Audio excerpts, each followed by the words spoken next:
Do you feel like you're a good listener? Thanks for joining me today on the Parable Podcast. I'm your host, Danielle Zapchenk. This is the fourth of our collaboration episodes with Zoweh, who is a nonprofit mission that desires for people to experience the life, the love, and the freedom that comes from a deeper intimacy with God and others. Today, we're going to have a conversation with Zoweh co-founder Robin Thompson, and she discusses how an experience caused her to listen in a much deeper way. I think we're just really quick to try to bright side, drag them to joy, put a Christian bow on it, and keep going, and you've just left them possibly even hurting more. Here's my conversation with Robin Thompson.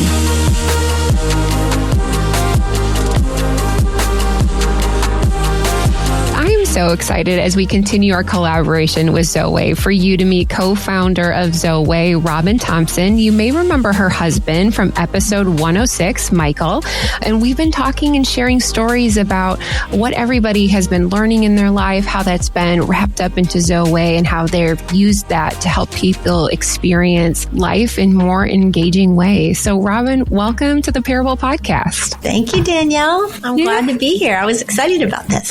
Talking with you. Everybody has said, she's so delightful to talk with. She's so easy to talk with. You're going to love it. Oh, well, I've had so much fun. I just love connecting with people. And I hope anytime anyone's hesitant or worried, I'm like, it is a conversation like we're having coffee. So I'm glad to have the conversation with you as well. So Robin, you guys have 3 grown daughters. Is that right? Yes. I'd love to ask you, what is like something that you really love about this season of motherhood, having 3 grown girls? I love this season far more than when they were tinies.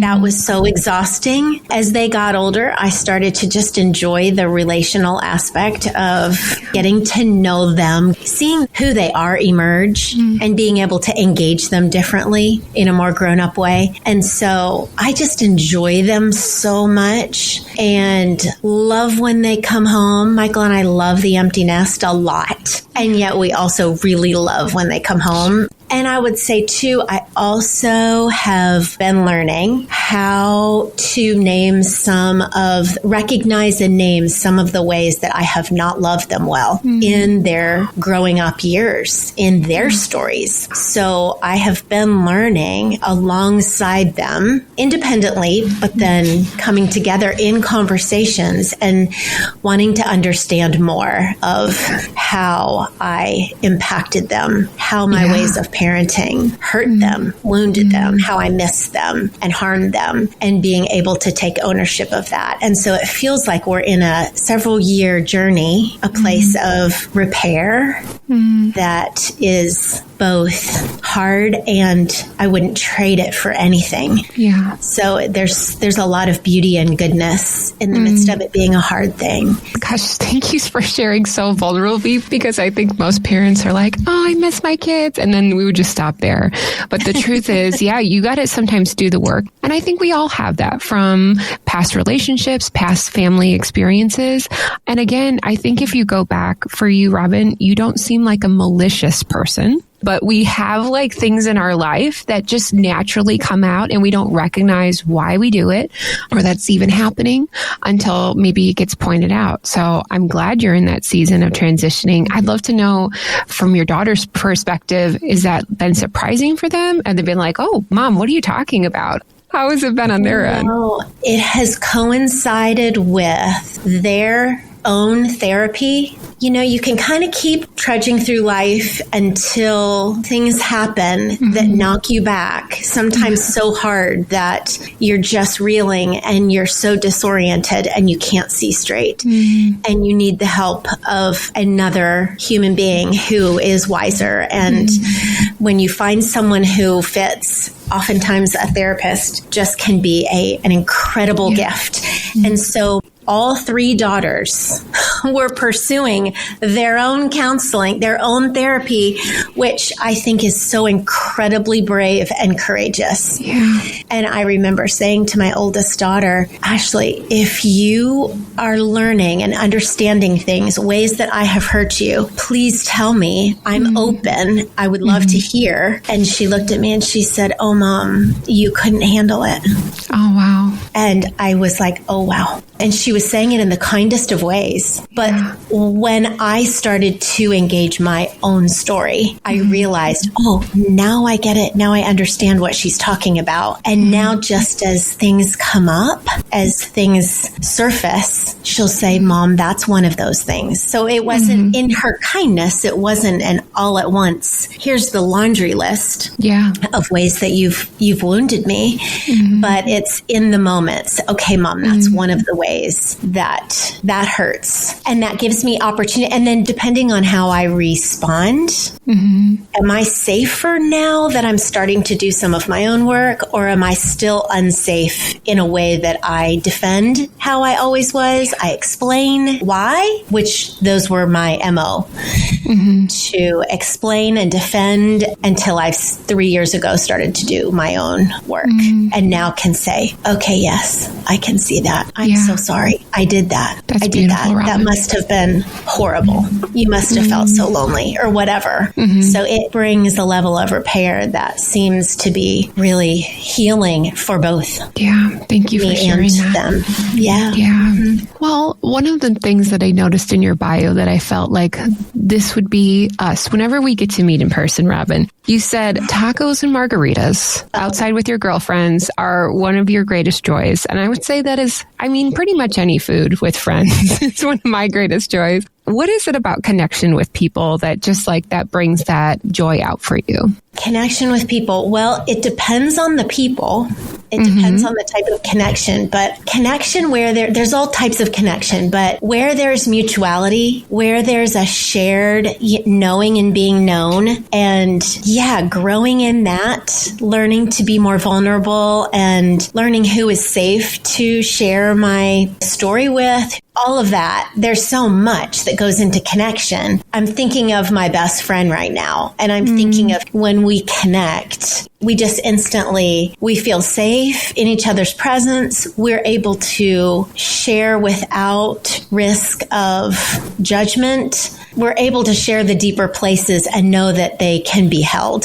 And she will stay at the table and she will love me no matter what. And even if she doesn't agree, we can say, I don't see things the same way, but I love you and I always will. Yeah. We have a small group. I think of those people as well, and how it sometimes is really messy. That's hard because I wasn't raised in a family where you were able to do messy or anything other than okay. You had to be okay. We all had to be status quo. We all had to be agreeable and not push back in any way. So when there's conflict and messiness, my default is to freeze and gasp and just freeze. I haven't known what to do with conflict or when things aren't just lovely and wonderful and happy. So in working and doing some of my own work, I'm learning a little bit more how to move in relationships that are a little bit,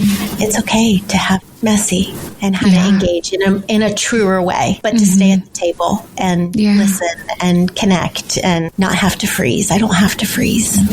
So when you said, you weren't raised in a family that was messy, I would love to know, was Jesus a part of your childhood growing up, or did he come in later in your life as a relationship? My parents came to know Jesus the week before I was born. Wow. And I always saw that as a wonderful thing on the one hand, and yet I would say that, and it was, but where they in their worlds needed stability and control and predictability and certainty, their Christian faith provided that in spades. So some of that was wonderful and good and helpful in forming me and my sister. Some of that wasn't, where there's no curiosity curiosity where there's no ability to have conversations. It's just, no, this is what God says. This is what I say. There's no talking back. There's no room for discussion anywhere. So that's hard when a child has big feelings, wants to be able to, needs to be able to express those feelings. So yes, I was raised in a Christian home, like any home, with goodness and love, genuine love for us, genuine love for Jesus. And also there was unhealth because we are hurt people. We are human. And I'm learning more and more how both can coincide. I know I was loved well, imperfectly, and I was also harmed. And both can coexist. And it doesn't feel true to only be able to hold the one, because both are true. And so a truer telling of my story is that I experienced both. So in coming to understand that God can handle my pushback, my big feelings, my questions, my wrestling, that has been huge for me. That's so good. I think there's a lot of us that have struggled, has the pushback. We have curiosity. We have questions. One that allows us to engage in our relationship with God in such a way that we get to make it our own, not because it's just for us, but it's like we understand it more. And so there has to be that give and take, and God allows us to work into those big feelings so that, we can trust Him, we can grow in Him. And going back to your thought, it's going to be messy. It's going to be awkward. But it really is like a beautiful process when you look at the whole big picture. So, Robin, I'd love to get into your parable story, and I'd love to see if this kind of circles back a little bit even. So if you could, what would be your parable short story that you're going to share with us today? I am involved in this ministry, Zoweh, where I've had a lot of wonderful opportunities to work with women. And my heart is to walk alongside women, particularly one-on-one and in small groups. But I really love the one-on-one, and being able to hear their stories and desiring to be a safe place for them to share whatever they want to share, and that I can hold it and stay at the table, and that I care and I want to offer good care. And so over these many years, I have found myself at a place where I feel, Danielle, like I'm only able to go so far in those spaces with women, because I find that every woman has a story. If you are a human being, you have a story, and every woman has known some kind of harm, wounding, loss, trauma, betrayal. And if they feel like they haven't yet, it's coming. But every woman that I have met with has known something of one or more of those things. So as I listen, as I I find myself sitting with them and empathizing and feeling their story, their pain. And then I find that I don't know what to do or what to offer them beyond saying, I'm so sorry. I'm so sorry that happened to you, with tears in my eyes. And I just want to hug them. Then I'm thinking, hey, Jesus, what next? What do I offer them? I don't know. I have not known. And it's been really frustrating for me. And so 3 years ago, it was 2020. So it's almost 4 years ago now. I've enrolled in a year-long course called Narrative Focused Trauma Care, which looks at story, and especially stories of harm, and how to engage them in a way that has the opportunity to bring healing. So I was like, perfect. This is what I need. This is going to help me engage women and to know what to say, to know what to ask them, to know what to share with them, to know how to guide them. So I was like, perfect. But then the interesting thing is that it started with me. Yeah. This year-long program started with each one of us having to bring one of our stories. And throughout the year, we brought, I think, 4 different stories of harm, of loss, of assault, of betrayal, whatever. And we would bring it to our small group. So it was a large program, but each time we would get together, we were with the same small group. So I had the same 7 people, one being a therapist who was the facilitator of the group. Yeah. So as I shared my story, I just thought, okay, I'm just going to share my story. Oh, and I also thought maybe this program is not for me. I hesitated, Danielle, because I thought I really don't have stories of harm.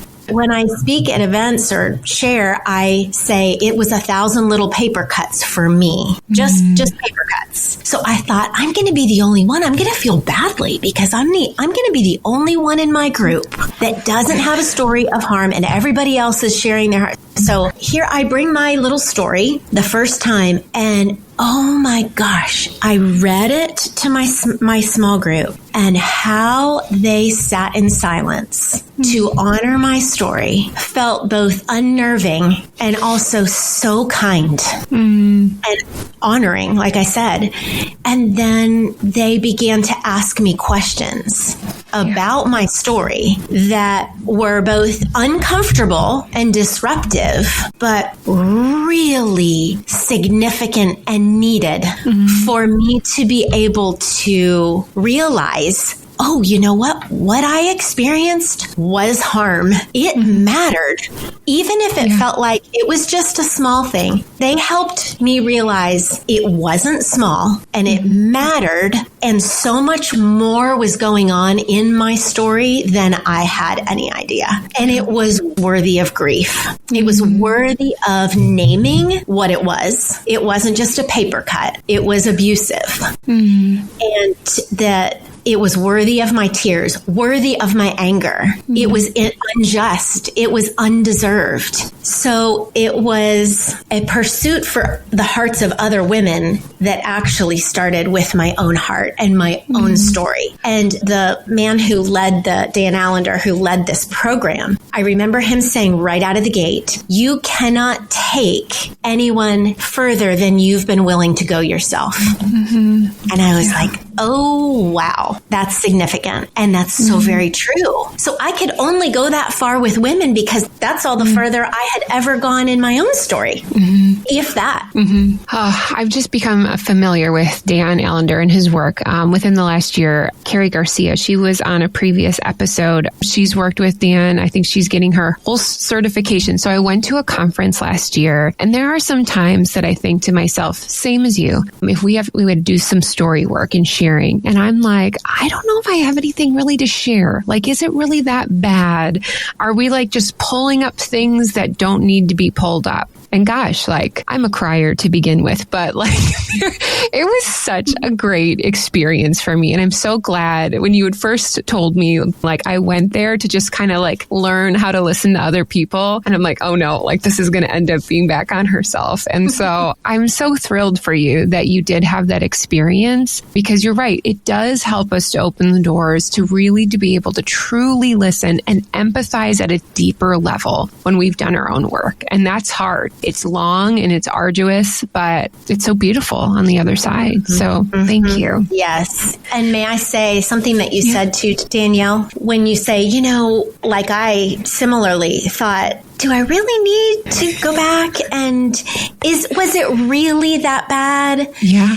Can't I just keep moving? I'm really doing okay. But really what I am continuing to come to learn in my own story for myself, as well as now as I'm working with other women, I see that those instances in my life, seemingly small paper cuts, profoundly impacted me in ways that affect every single area of my life, every relationship, the way that I respond to people or react to people, the way I move with my daughters, the way I raised my daughters, the way I move in our marriage, the way I handle things on our team here at Zoweh, the way I handle conflict, what I bury down, what I keep hidden, all the things there, it can't not impact our everyday. Someone said the past isn't in the past. It's now. It's playing out. So those things that happened to us, that informed us, even if they weren't big T trauma level 10, they still mattered and they still play out in our lives every day. Yeah. So that to me is reason to, okay, I want to engage my story in a way that I'm not still bound by that or subject to that. Yeah, absolutely. Robin, out of that, how do we better listen to ourselves? Like, what would be some of the first steps? Because I think you're right. Before we listen to others, like, we need to listen to what's really going on. What would be some strategies or some things people could start doing right now to kind of change that thought process for themselves? Do you mean in a moment when something comes up? Can you give me an example? So for the person that's just listening right now and they're thinking, oh, I don't know, how do I better listen to myself? Or how do I better, if I'm feeling something after a conversation, how did they kind of unpack that? Recently, I was sitting at a team meeting and our team was gathering and a couple people brought something up and made some comments, and it really hit me in a way that my default was to freeze again. The fight, flight, or freeze trauma response is what I'm referring to when I say freeze. So I freeze. It's like my verbal processing, my verbal ability to put into words, to think, to formulate a sentence, all of it felt like it just fled right out of my brain and body. So in that moment, I thought, okay, how can I stay in my body? What is going on for me? So instead of having a what is wrong with me? Here I go again. I'm doing it again. Instead, having a posture of kindness and curiosity. Even sitting there in that chair thinking, okay, Robin, what is coming up for you? What is going on? What are you feeling? What are you experiencing?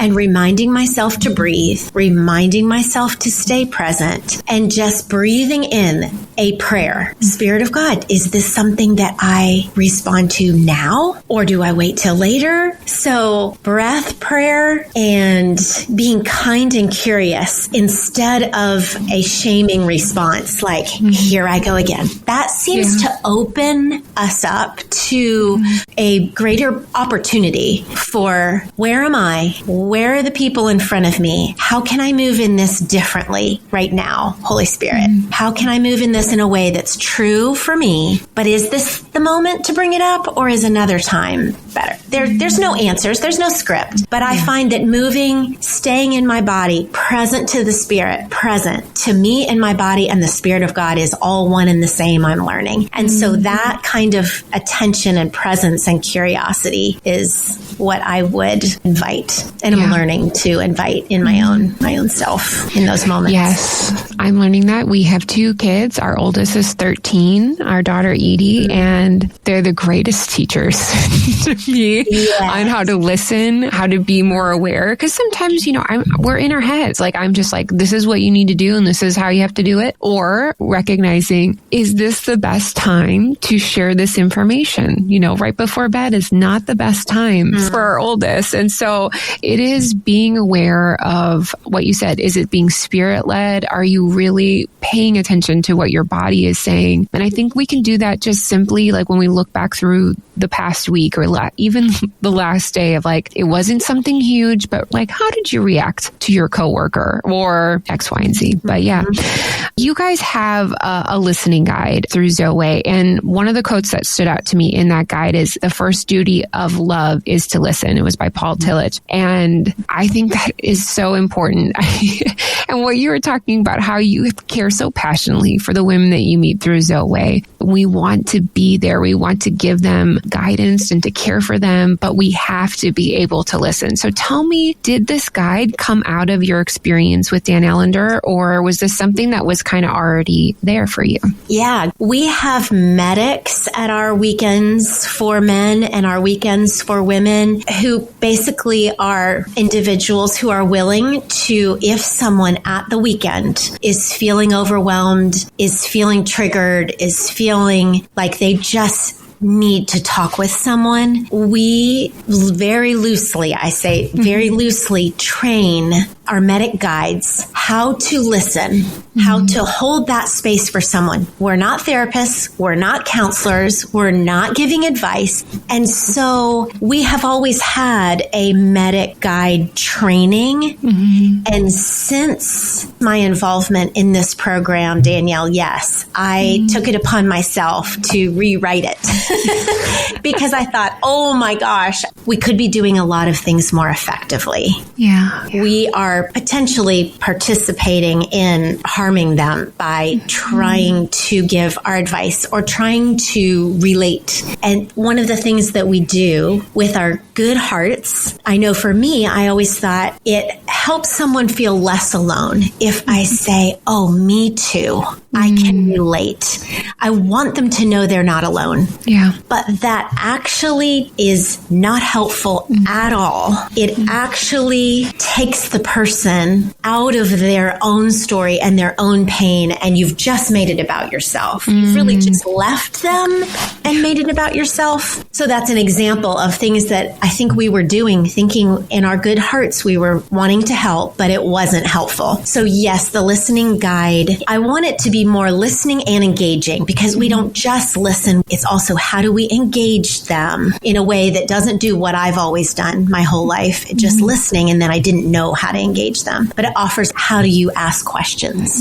How do you mirror for them? How do you reflect back to them some of the things that they've shared? I love that kind of behind the scenes approach, because sometimes we just go to events or retreats or we're in our church space and we don't realize like there is being such intentional work being done behind the scenes to make these spaces, and specifically at Zoweh, how can we be so mindful of those that are attending, just to be prepared for anything and to be able to listen, to be able to share the good news of Jesus, but how does that get transformed into their life so that they can go back into their own spaces and communities? So I love that, Robin. As we think about some of those things that you just said, that maybe you're like, we do this all the time when we're having conversations with people. Maybe it's in our small group, or it is our partner or our child. What would be like maybe one or two other things you're like, hey, this is just a heads up. Maybe like just kind of shift your mindset as we are talking and listening with other people. Aside from that one, I would say that is my number one, not making it about, not the, oh, me too. I can relate. Another one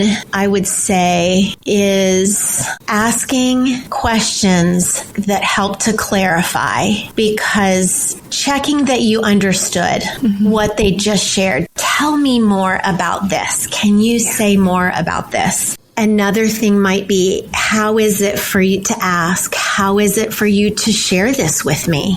Inviting them, like, kind of, how does this feel in your body to share this? Is this stressful? Does it feel challenging? Does it feel scary? Another thing in the listening guide, we talk about body language and looking them in the eyes and leaning in. And sometimes it's being okay with the silence. That's another one, because the silence can be very disruptive. And yet, oftentimes if we try to fill the silence because we don't want it to be awkward for them, we don't want them to feel, it's actually because we feel, it's how we don't feel okay with the silence. Yes. I think about a time this past week when I met with a friend of mine and I was sharing a story and I was in tears, and she sat in silence. And it felt like it was so kind and honoring of my story for her just to sit and to let me finish. Like, she could tell, I think, that I was still processing. She wasn't just leaving me for 10 minutes sitting in silence. I don't mean that. But even then, just to say, well, what is coming up for you? Yeah. I think just even the silence one. I mean, I've been a part, I used to run all of our women's ministries at our church. And so I've been in a multitude of small groups. And that's something that I think you're right. We take those moments of silence and we feel like, okay, well, we don't want this to be awkward.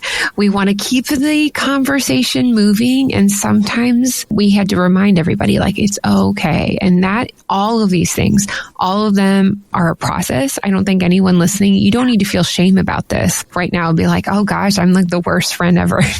No, hear it with the idea of like, hey, here's an opportunity for you to change and to grow in your relationships, to make them more beautiful and to build off of. I mean, that's the beauty of growth. So I think those are great, Robin. I thought of another really important one, something that we try to do in an attempt to be helpful, an attempt to alleviate the person's discomfort, perhaps our own, is we try to bright side.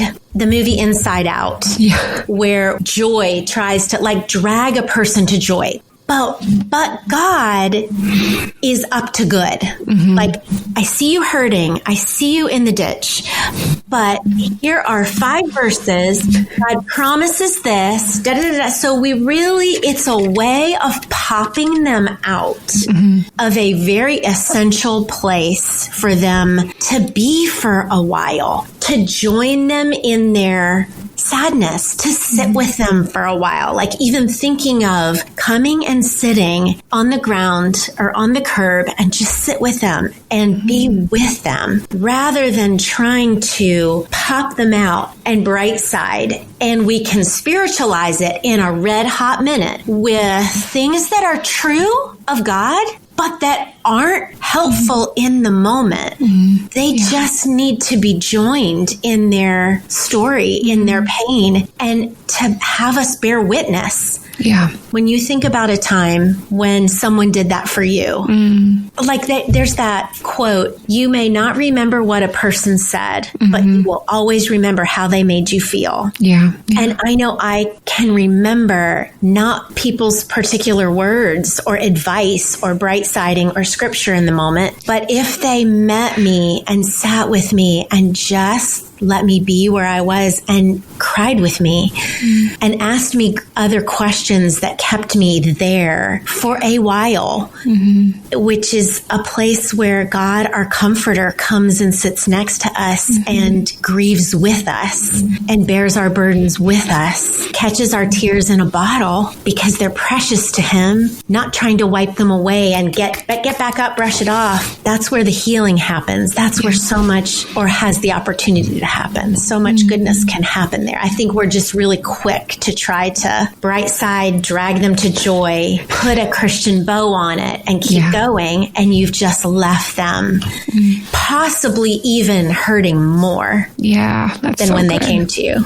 Robin, if you can think forward like 10 years, what would be, as Zoweh continues to grow, what would be your hope for the people that attend your conferences, utilize your resources, are a part of Zoweh? What would be your hope? That's a good question. We say that we create resources and environments for people to encounter God, to meet with God. And we try to cultivate relationships for people to be able to encounter God in the midst of other human beings too, in the context of relationships and at the weekends. And so that's what I hope, that people are able to, every time they come to one of our events or read a book or listen to a podcast, that they are invited into deeper intimacy with God, into a truer experience, like a true experience of God in this moment with me, meeting me in this moment in a way that brings comfort, in a way that brings healing, in a way that brings lasting change and goodness. So I would say authentic, meaningful, life-changing, healing encounters with God, every possible opportunity that they can, within Zoweh or without. That's beautiful. If people wanted to get connected to Zoweh, learn more about what environments you guys offer, what resources you have, or maybe even you wanted to speak into like, this is something that we do that I just really have a heart for, how can they get connected or learn more about that? This is where Sherry always, like my sidekick Sherry, she always says, this is the website you go to, and this is the link, and this is so I don't have her, but I right now to say this is where you go. I know you can go to our website, zoweh.org, ZOWEH.org.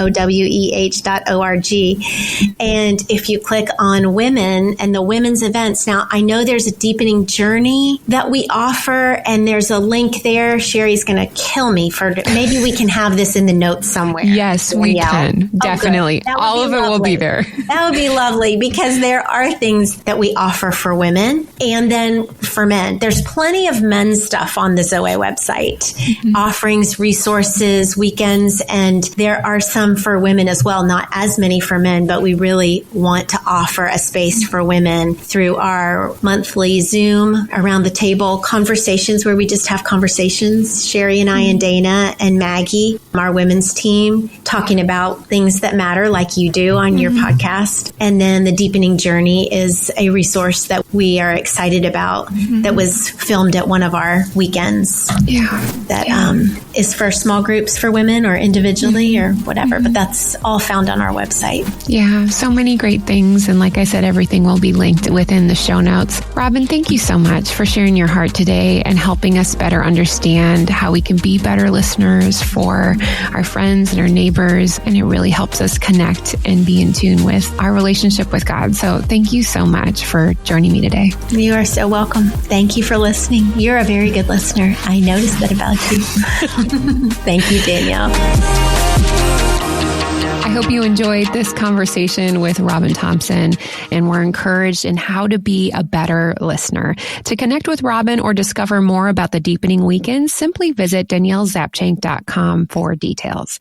And here are 2 reflection questions from our time with Robin. Number 1, are you really listening to yourself? I'd love for you to take stock of maybe today or even earlier this week. Maybe it was a conversation, a big feeling or reaction that you had, and take some time to really uncover what was underneath it all. Number 2, what is a tip you are going to lean into this week when talking to friends or loved ones, maybe even small group members? Allowing silence, maybe not saying me too, or maybe it's just not trying to put a bow on it.